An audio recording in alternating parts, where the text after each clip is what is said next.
Well, let's start off with Sturgill Simpson then. Uh, Um, that's yours, okay. Steven, right? Yeah, that is mine. So let me tell you a little bit about. Before you say uh, anything, I'm blown away that you were suggesting this album. This does not sound like anything I would have expected from you. That's exactly why I picked it because I was like, oh, they'd never expect me to pick a country album. You picked a country It's not album. just that Oh it's country; God. it's that it's like Conway Twitty country. This is the real country guy. Yeah, None of that country pop stuff. no, it's not country pop. It's like the old like Lawrence Welk style country. Yeah, and I've heard the name Conway Twitty before. I have not heard that other. So that just goes to show you how much I know about country. Just absolutely nothing. Lawrence Welk was like a Um, PBS show where they had tons yeah, of Conway Twitty style yeah. people on them. I mean, that's not totally true. I know a little bit about country. I know Merle Haggard and like Taylor some of those Swift. old. Yeah, so Sure, why not? yeah, right now. So like, I do not enjoy country. Um, I have never really gotten into it. Um, and I've tried to figure out why that is. I think I have some pretty good reasons. I just don't like the sound in general. I can't really get into the subject matter of a lot of the songs. And I know a big selling point for country music is its storytelling.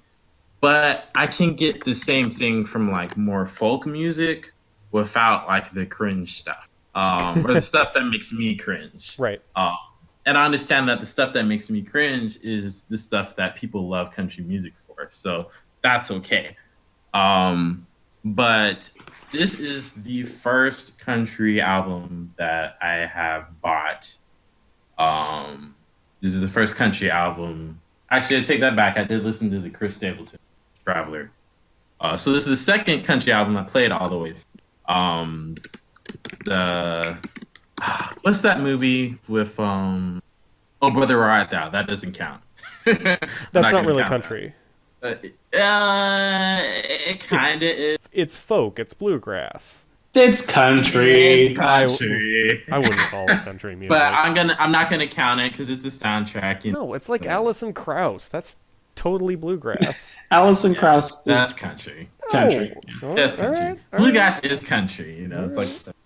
anyway. So back to this album. How did I find out about this album? Literally, it was from its Grammy nominations. It got nominated for Album of the Year, and typically, I think Country the album of the Grammy. year or like No, overall? Album of the Year. Like, Really? yeah, it did. And so I was like, who's this guy? And I never heard of this guy. And so, like in past years, when you have people like Beck winning, and of course I knew of Beck, but I am not really a Beck fan. I don't Right. follow his music like that. So when he wins Album of the Year, I'm like, okay, let me just check it out. So that was kind of what happened here. It's like, all right, let me check it out to see if I like it. Then when I look at it, I really like the album art. Like the album art is Yeah. super cool. Yeah, it is. That was one of the things that made me want to buy it. And then when I listened to it, it was just very rich. Like this is a really well produced album, and it takes you to the the places this guy is going. I mean, essentially, it's coming from the perspective of a sailor. He's trying to provide for his family, and the songs are letters to his son. And and each one is kind of like a little bit. I'm giving you a little bit different um, things that I want to say to you. I want to give you advice on how to grow up, or I want to tell you how much I love you or how much I miss you. Um, I believe the second to last song, the last couple songs Oh, Sarah were and Call to not, Arms. yeah, they were not necessarily addressed. Call to Arms was like a little bit political, which is interesting. And Osara, I think, was to his wife, I want to say. And the fifth track was a Nirvana cover, Yes, it which, was. yeah, With I'm Bloom. I'm not really. well versed in Nirvana at all, so Nobody you should guys be, have. honestly. I don't know. Everybody, there's references to Kurt Cobain rap song and like every other rock song. So I feel like I've just never really got into it, but I know that that's a thing. So didn't know if you guys were, if that was going to be a thing that's spark Nirvana's your entirely ears. original, or at least it was when it came out, but I would never have called it good. It was noise. Mm-hmm. Nobody had ever decided to make noise and call it music quite in the same way. Uh-huh. And so everybody was just blown away like, "Hey, we can justify this." But no. No, Mm-hmm. we Mm, can't. I just never I never we understood it. we need to have a separate conversation about that. We probably do, and I don't. And again, I'm in the same lines where I don't have a whole lot of exposure to Nirvana, and I can hear that they have tunes, but I think they just had too much distortion, and it I didn't detracted. even know this was a Nirvana song. Okay. So when I looked at the credits, said it's a Nirvana cover. I listened to the original. Oh, that's a really interesting way to interpret this in like a country style. Yeah, it's Um, super quiet. yeah, yeah. Um, so like I feel like this album, even if you don't like country and you think all country music is trash and you hate the sound, this is a very short album. It's like just under 40 minutes, 9 tracks. Um, there's some really real stories being told on these songs. And he's got a good enough voice. It's not the greatest voice, but I think like I was really blown away by the first track. The first track was what kind of, especially if it's really like Motown switch up in the middle. I was Yeah. completely floored by that, and it actually made it on like my year-end list last year. Um, but like I like the slower tracks on this album more so than the kind of The up tempo. like blue collar kind of working vibe. Like that's what I got from like keep it in between the lines. I want to say the last track, even though he was like talking about some political stuff there. Um, I to me, I felt like his voice goes really strings and the guitars and like the acoustic guitars and that kind of thing. Like I liked that more so. But every track on here is a quality track. I don't really have anything bad to say about this, even though it's like way outside of my normal range of go tos when I want to listen to something. Right. Yeah. I loved the fact that he did a cover of In Bloom, but I didn't like it. I mean, I've got like I know a few songs, or I can recognize a few songs from Nirvana, and that's hmm about it. But hmm but I like In Bloom. I like the concept of In Bloom. I like how hmm depressing it kind of is, hmm and and really that fits very well with Nirvana. And I felt like if any song really deserves to have teeth, hmm it's going to be In Bloom, and this has no hmm teeth. This is too calm for what it's doing, and so that really hmm annoyed me. But at the same time, here's Sturgill Simpson saying, "I'm a country artist, and hmm I'm going to start like spreading my wings into other areas and taking ideas from all of these other styles of music, you know, like that Motown sound, the classic, as I said, the Conway Twitty style. Um, I like all of the ambition that he has when he starts moving towards other stuff and saying, I'm just going to give it a little bit of a country vibe. hmm And so I think the album works best when it's playing as something else with a country bent rather than a country album with an everything else bent. mm And so when it leans into its country roots, I start to lose interest, and I I got really you. think that's very much a personal issue more than anything else. And I'm sure that somebody Right. who really likes country music is going to say, "What are you talking about? This stuff is amazing." Which, hmm cool, I can totally respect that because Right. you can see how much talent and effort and experience I would say that he has. Like just in the recording itself, he has put this he has the understanding of how to record an Right. instrument correctly Yeah, he and produced this yeah, album. worked with really good instrumentalists. He got the um, he got the melodies down right. He got the layers perfect. So like this was just a really well produced album. Yeah. Yeah, and uh, I would echo that. The production was, I think, what impressed me the most about this album. Um, it was funny because you had mentioned that it was a country album, and then I listened to it, and I'm listening to the first track, and I'm just like, "There's no way, like, Yeah. there's no way a country voice is going to come into this song." And then it did, and I was kind of disappointed by it. Mm. Um, and honestly, just I think because that voice doesn't work super well for me. Hmm. However, the more I listened to it, the more I kind of understood it. I guess Hmm. like you said, there's some like motors. There's some really like old school, like almost 70s kind of like Yeah. 70s rock kind of feels. Yeah. And so like for me, this really falls into more of a category of like 70s rock, like Interesting. that like you wouldn't have, I don't know if you would have called it country back then, but like I Yeah. could see how it kind of falls into the category of country now.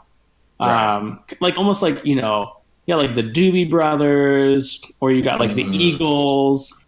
Like you can Yeah. call those country now, but I Right. don't know if you would have considered them back then. So it Right. almost had like that old school vibe where like I was like, I don't know, like it's almost not even country, but Yeah. and so it actually grew on me. Like, I was disappointed at first, but it grew on me. I actually ended up really being intrigued by this album.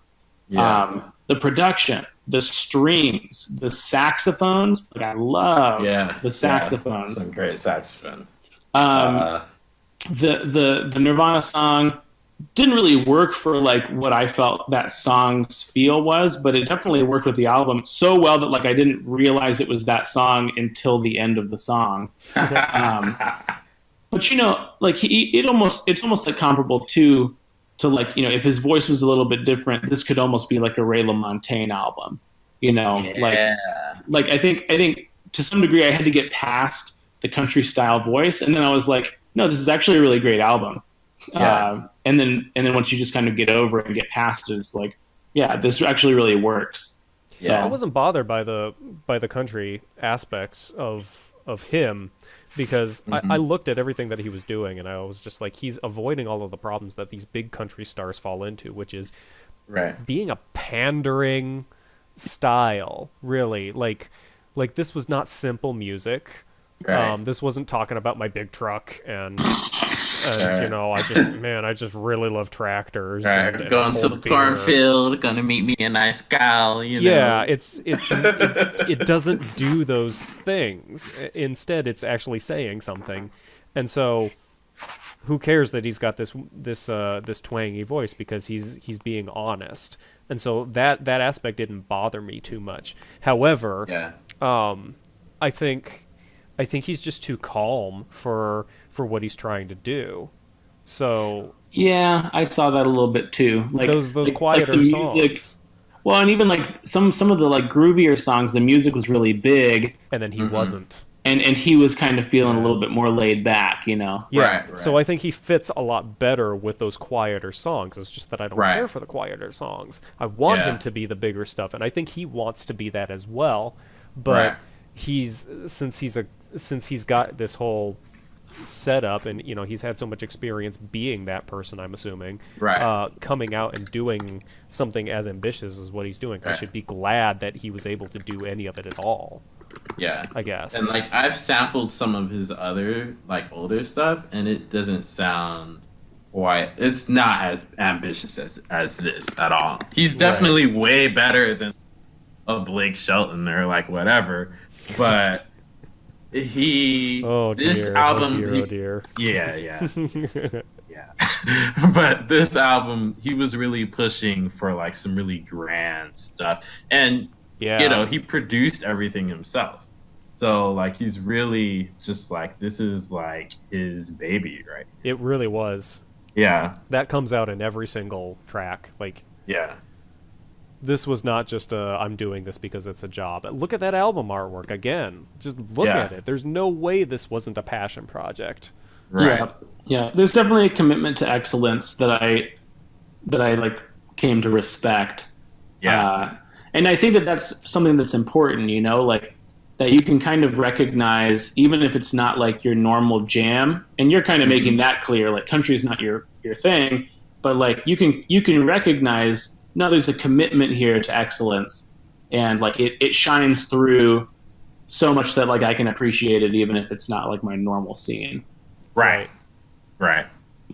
Yeah, so overall, like, I may never listen to this album again, but I think I'm going to at least listen to a couple of pieces from it from time to time because That first song, Yes. first song, man. Oh my. it's just, I love that it's so it's perfectly surprising. It's the type of music that I love being surprised with music. I really do. And so when that music just starts changing and then I'm like, "Oh, hey, look at this. He actually understands music. He's not just doing one thing over and over again." I was so happy. Yeah. So yeah. I really did like this one. Yeah. Anything else? Nah, it's just I don't know if this is gonna lead to me listening to future country. No. probably I won't like for me. Casey Musgraves. She's cool. But other than that, and Chris Stapleton, I don't know.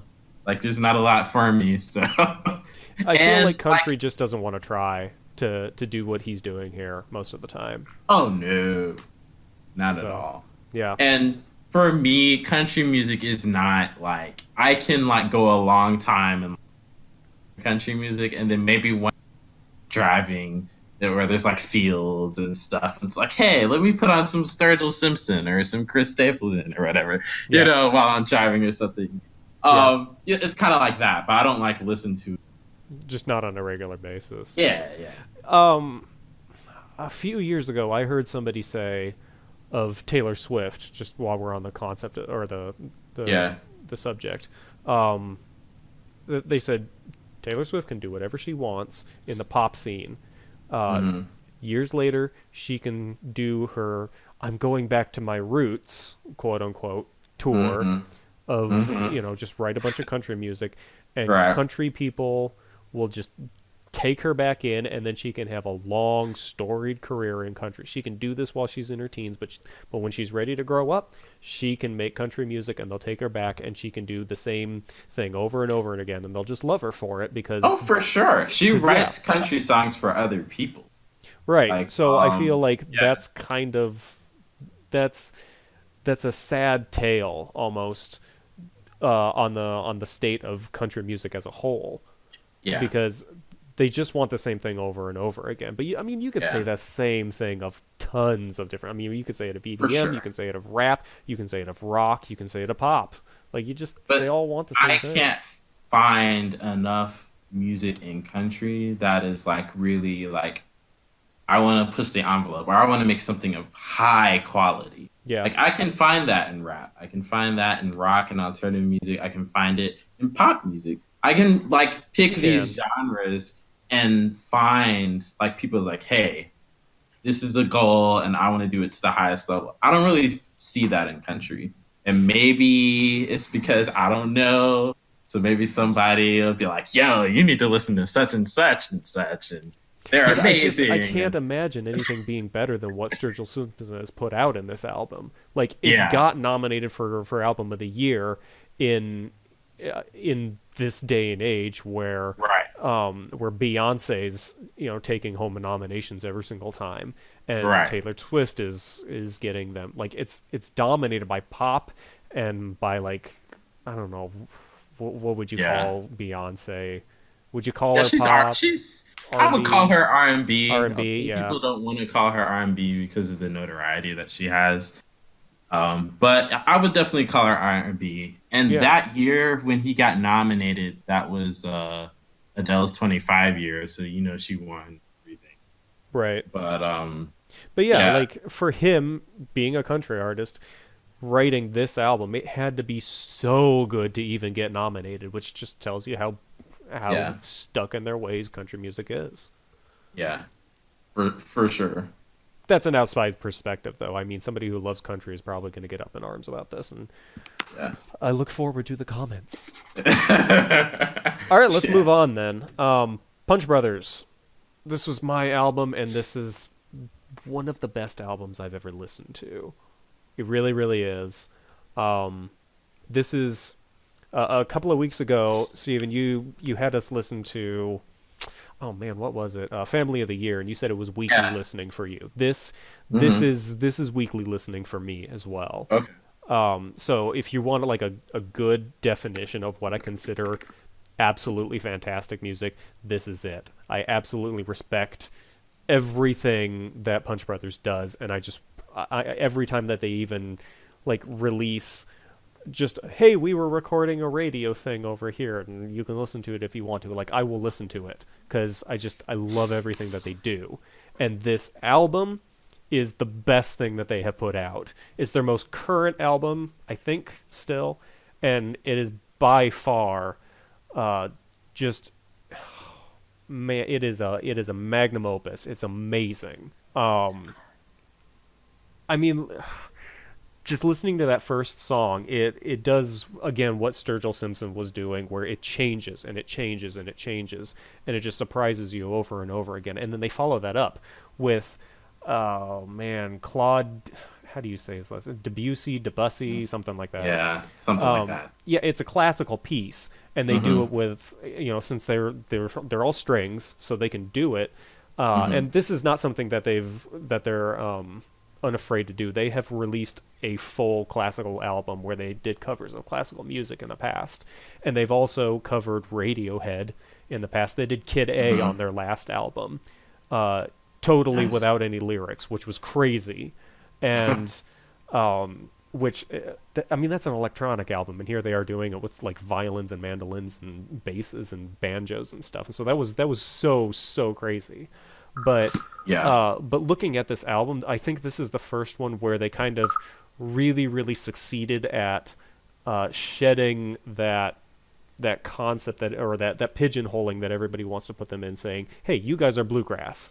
And they're saying, well, okay, yes, we use these instruments and we have that background for us and we really like that style, but we don't want to necessarily have to do that. And so I felt like this is the first album where they really truly were able to escape from that without disrespecting it. And they put together something, and you can just tell how much work they put into it, because every single song, it's just a mastercraft in everything they do. Standouts for me, at least, are Magnet. Magnet is just amazing. The first song on the opener is just incredibly good.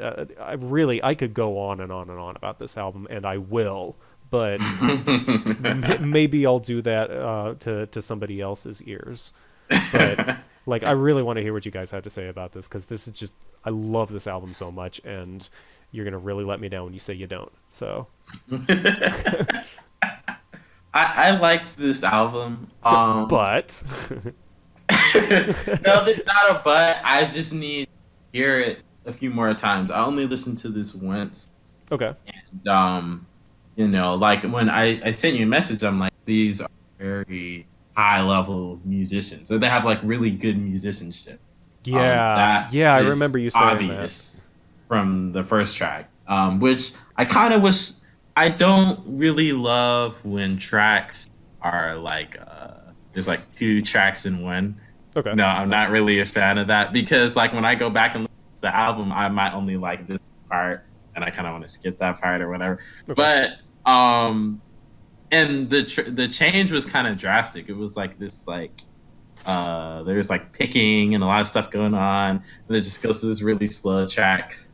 So by the time it got to I Blew It Off, I felt like I was listening to either a different album or a different band. So I was like, this really sounds like a single. And I looked it up, and of course, it was their first single. And then Magnet kind of follows on in that kind of the energy change. Yeah. And just like from there, I was like, okay, this album is getting better. And I feel like if I give this some more listens, I will really like it as much as you like it. Um, I can't say I'm there yet, but I definitely enjoy it. Like I mean, like even like the lyrics for the songs have not really sunk in. You know, this is just like great sounding music to me, and I don't know that I would say it's bluegrass. Maybe the first three tracks are bluegrass. They're bluegrassy for and, sure. and, and then after that, they kind of go in a more alternative rock kind of thing. Yeah. Um, so, but I mean, it's great. I enjoy it. This is another one of those bands that I can put up as better than Mumford and Sons. Like when I want to listen to Yes. something that's better than Mumford and Sons, I will put this on. Yeah. Uh, Um, yeah, Talking about I Blew It Off, uh, I think you're definitely right. That's the one that sounds, at least on this album, that one sounds the least bluegrassy.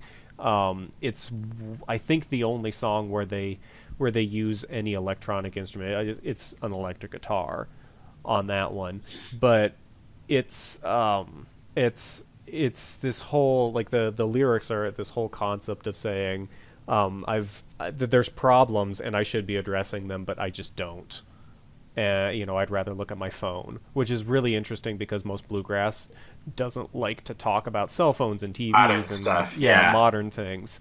And then the follow up, Magnet, which I think is definitely one of the standouts on the album. The lyrics are intentionally mirroring themselves over and over, and to the point where you're trying to figure out what they're saying and where the breaks in the words are, and because it's talking about two people that are so like they have such a huge attraction to each other that you can't tell whether they're pulling or pushing, and so the song itself is trying to do that too, I think. So like there's a lot of interplay between what they're writing and what they're singing and what they're playing, Hmm. and they try to do it on all three levels. At least I Right. think so. So Right. you really can tell that I've spent a lot of time listening to this album. This is one of my most listened albums of all time, for sure. Yeah. Yeah, I did enjoy it for sure. Um but it's gonna take I waited too late to listen to it, and Uh then when huh. I did, it just I can't it's hard to catch everything in an album that's a little bit more nuanced or layered. But it just like it made me chuckle like the transition from this classical bluegrass kind of piece to I Blew It Off and Yeah. Magnet, and the track after that I was just like what happened. Yeah. But uh yeah, I actually did like the switch up because the first track was really long and it was kind of slower, and then you get those other two ones, so it did like help the pacing of the album for me. Right. So yeah. Right. I don't know, Zach. What'd you think? I I think really you've liked it. listened to them in the past. Is that true? Yeah, I've listened to them, but not a lot, and I don't know that I ever really got into them, which is crazy because I, you know, so I don't know why, but I just never made the transition over to Punch Brothers. Oh, Um, from, man, what's their name? Nickel Creek. this is what I just said. Yeah. Did you? Okay. Sorry. Yeah. Sorry. Um, I think it cut out a little bit. It may oh, have. gotcha. Yeah, yeah. Nickel Creek, big fan. Never really got into Punch Brothers, but yeah, this album's really good. This album by Punch Brothers, I actually I haven't gotten the chance to listen to it all the way through, unfortunately. But like I could tell just from the first few tracks that I'm definitely going to come back to it again and again, and I'm definitely impressed. You know, it's bluegrass instrumentation, but it is really calls forth more of a feeling for me of Grizzly Bear, Sufjan Stevens, Fleet Foxes, the Oh Hellos, like that really kind of alternative rock that's committed to more folky and bluegrass instruments. Hmm. Which might not sound like Grizzly Bear, but even like he sings and the dark moody instrumentation calls forth that kind of a feeling. even though it's maybe slightly different instrumentation. Although Grizzly Bear has their roots in kind of a little bit more of a folky bluegrass kind of feel as well, just a darker version of it. Yeah. Mm-hmm. So yeah, I actually was really impressed with this. I'm definitely going to come back and listen to it. And it's personally up my alley as far as like the kind of genre that I'm usually drawn to. So Yeah. Talking about there, like you were mentioning how Chris Thiele, the lead for Punch Brothers here, he worked with Nickel Creek, and I mean he worked with them all his life. He's been a virtuoso since he was born playing the mandolin, and Nickel Creek only released 3 albums before he joined Punch Brothers, and they've released a fourth album since then. But by the time the 3rd album came out with Nickel Creek, you could tell that I almost felt like you could tell he was getting frustrated playing with them because they really wanted to do the bluegrass style where they were doing really tight harmonies and sticking with this old style of bluegrass, and he was trying to push them forward, not necessarily into rock, but he really, really wanted to write complex music. So he jumped over to Punch Brothers, and at some point you should listen to their first album. Just listen to the first 2 tracks. You don't need the rest of the album to realize he had so many ideas pent up in his brain, and then put them all down, and it was like, wow, you are just an incredible writer, and you will make amazing stuff, but this stuff here, it only works in your brain. Nobody can keep up with what you're doing. And so like the first 2 albums that Punch Brothers put out, I don't like them because it's too much, and it doesn't make sense, and it doesn't come until the album previous to this, which is Who's Feeling Young Now, that I felt like all of a sudden, okay, now you're getting into a groove where this is accessible and still fantastic and really, really rewarding to listen to. So I was just so happy when this album came out because of that. Like, finally Chris Thiele is making good music. Mm-hmm. or music that I can respect as much as I respect him. Well, and I appreciated Nickel Creek, but it definitely was more of a folk, I mean, like a bluegrass, but like very pop oriented. Yeah. Where this definitely goes more of the classical direction, which I'm very happy to hear because I've heard some of the stuff he's done, like with like Yo-Yo Ma, and man, like he can keep up, you know. He can. And he should. Yeah, but he's doing his own thing, and I feel like he's not concerned with what other people think of him, but he's definitely concerned with still writing good music, and I think that there's a push and pull with that, because you get musicians who are just like, I don't care what anybody thinks, and then they write music that nobody likes, and then you get people that are really concerned with what other people get, and you get Taylor Swift or Bruno Mars or something like that, where it's just like, okay, now you're just appeasing everybody, and it's also not good. So he's hit that ground where I feel like he's writing music I can respect. So, all right, yeah, shouting matches. All right, so this is an interesting album, simply from the fact that it's kind of a low key supergroup. Like, I'm blanking on where the other musicians are from, but one of the guys is Justin Vernon from Bon Iver. Oh, really? And so, like, to me, this is an interesting album just because musicians who have very different kind of styles normally, and they come together to make this like just blues rock, you know, traditional kind of album, and they give it their own flavor, and it's really like, to me, very fulfilling album. Nothing super groundbreaking, but really like they come back to the roots of just blues rocky kind of, you know, stuff. And in my opinion, they do it well, you know. Stand-up tracks for me, Heaven Knows. I mean, just, you know, with that super stanky blues breakdown, just gets me into like a a sweet just jam mode. And then Mother Wen is, just really a little bit more upbeat, super just like fun song, troubled song, like that classic like feeling you get from like actual old school blues where it's like nothing's okay, but we're just going to make a riot out of it. I think what gave me a problem for this album and really, really made me struggle to take interest in it was, I think the production of it, for me at least, like it still kind of surprises me that Bon Iver is a part of this at all, because it totally doesn't sound like him. But it really doesn't. Yeah, like I can't even hear his voice in there. I know. I'm just like, what? I think he's the main singer too. That's crazy. Really? That's Yeah. Huh. I would have never guessed that in a million years, and I think a big part of it is because this sounds like it was recorded in a garage or played at a local, fair or something, like with really cheap instruments, over loud amps, and it was and the pieces weren't all recorded at separate times. It was the classic style of like you have one microphone and everybody's recording all at once, and if you mess up you have to start the song over.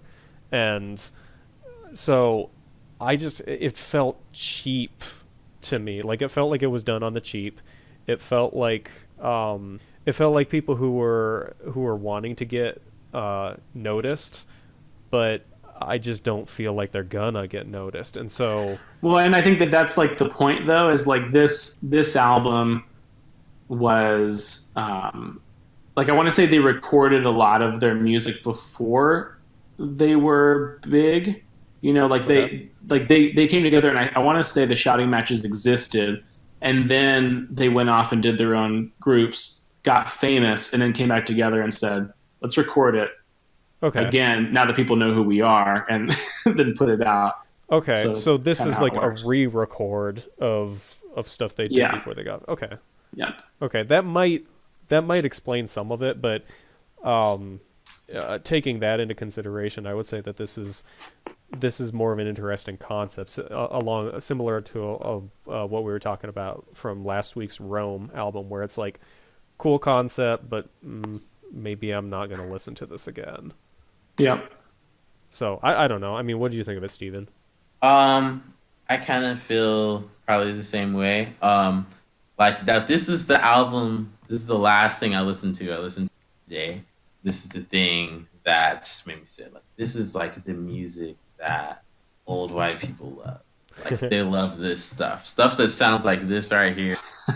Their jam, and it's hard for me to get into it because that's all they want to listen to. So like if I'm at work or if I'm in situations where I'm around older white people, especially guys or older males, they love this stuff.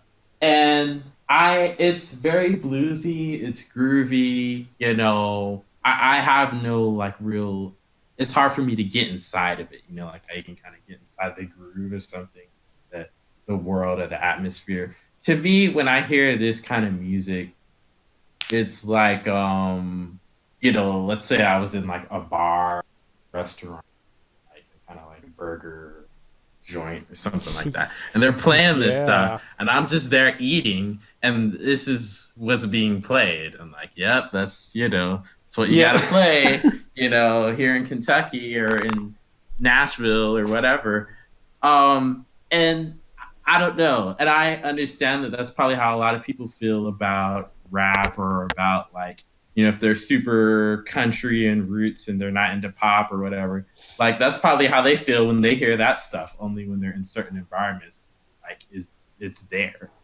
But I mean, it's well played, it's well produced.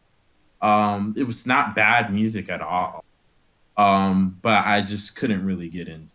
So you think a little bit of your own background of having people who listen to this too much affected your... Yeah, that probably does affect it a little bit. Because as I was listening to it, I was trying to not think about that and just think about like the music I wasn't catching a lot of the lyrics. So it was more kind of the vibe. And I was like, this is like, I don't know. Like, I don't dislike it. I don't dislike. I'll play this before I play a country, most likely. Okay. But I don't know. It just didn't really do anything for me.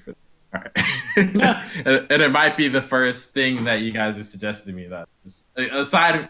No, Animal Collective I disliked heavily. I was gonna say I disliked that as well. Yeah, so this might be like the one thing that just kind of was like, Man, you guys were so nice about it before. You gotta tell me. You gotta tell me. Well, I respect what Animal Collective was doing. I don't think I respect this. I respect the musicians, but and I think it's an interesting concept of them saying, hey, let's go back and re-record those things and just jam with our old friends. That's cool. That's really cool. And I like that they released it and showed people, hey, this is what we used to do, and look at what we used to be.